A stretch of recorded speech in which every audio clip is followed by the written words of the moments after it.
All right, thank you. Alongside Dave Poulin and Darren Dreger. At the risk of getting ahead of ourselves, given the performances of Nick Suzuki and Suzuki Kotkaniemi, are we seeing the unofficial emergence of Montreal's number 1 and 2 centers for the foreseeable future, Dave?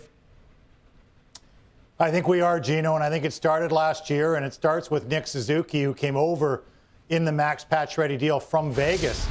And he has, I think, is a true number 1 center, both offensively and defensively. He has a great sense of the game. He's neither a strict passer nor a shooter. He's kind of a combo platter. I see him as a 90-point guy, really in the form of you can play him in any situation, and maybe a perfect complement to him, but different, is Suzuki Kotkaniemi.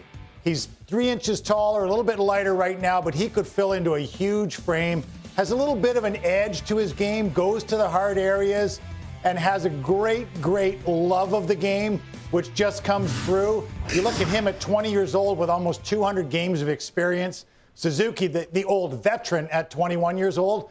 But if they can play in the 1 and 2 roles, it puts Danault in the perfect spot of a number 3, I think. And I can say this from experience for myself. I think he's been miscast as number 1 on a championship caliber team. He is a phenomenal number 3. Hey, look, you could lose a lot of money in Vegas betting on who Pete DeBoer is starting in goal from game to game. So we're not going to ask you to put your good money on the line. But I will ask you who you think will be starting in Game 6, Dregs. Well, who I think will start is Marc-Andre Fleury. Am I sure of that? No. Only Peter DeBoer and his coaching staff are aware of the decision that is looming, or perhaps has already been made. Now, we know that Pete DeBoer isn't going to show his hand. He's made the tough call in this series already, going with Robin Lehner in Game 4 after Marc-Andre Fleury struggled in Game 3. But some around the league believe that given the experience of Marc-Andre Fleury, the 3 Stanley Cups, the fact that he's noted as being a big game player, that it feels like it's more likely that he gets the start in Game 6. I mean, the man is beloved around the National Hockey League, most certainly in Vegas. He's been a real good goaltender this season and in the playoffs, with the exception of that Game 3. And let's not forget, because of everything I just said, the play of Marc-Andre Fleury, he's a Vezina finalist as well. So this isn't going to be an easy call. No, it's a tough call. The list of unlikely heroes runs deep on the Canadiens, but no list is complete without Luke Richardson's name. Dave, how impressive has he been filling in for self-isolating head coach Dominic Ducharme? He's done a terrific job in a very difficult set of circumstances, and they haven't missed a beat, Gino. And he has a presence about him. You can see it in his press conferences. You can see it behind the bench. When I think of experience for a coach, I don't only think of how he's coached. He's had 4 years in the American Hockey League as a head coach, 7 years in the National League, but I think of who he's played for as a player in his 1,500 games. Pat Quinn, Roger Nielsen, Brian Murray, Dave King, John Tortorella. And every guy you play for, you glean a little bit from.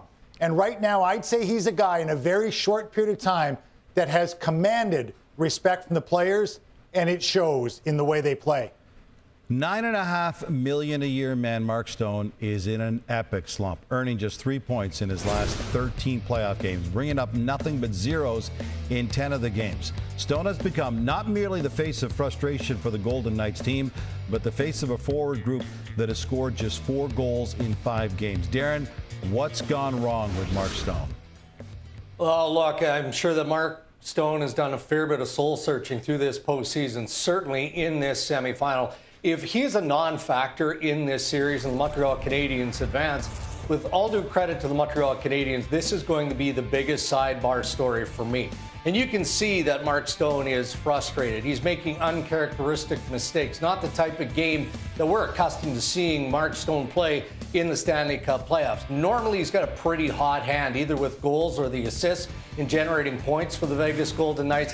He hasn't been able to do that. Now, some wonder if he's hurt, poked around. It doesn't sound like he's dealing with an injury, outside of the fact that everyone is dealing with something nagging to this point of the Stanley Cup playoff chase.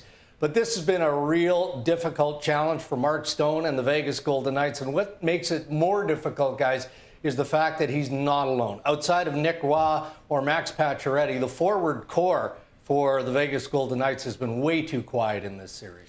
A reminder to all, though, that counting Vegas out prematurely is a risky business. The Golden Knights came back from an 0-1 deficit versus Minnesota in round 1 and from 0-2 versus Colorado in round 2. So it's not quite over just yet.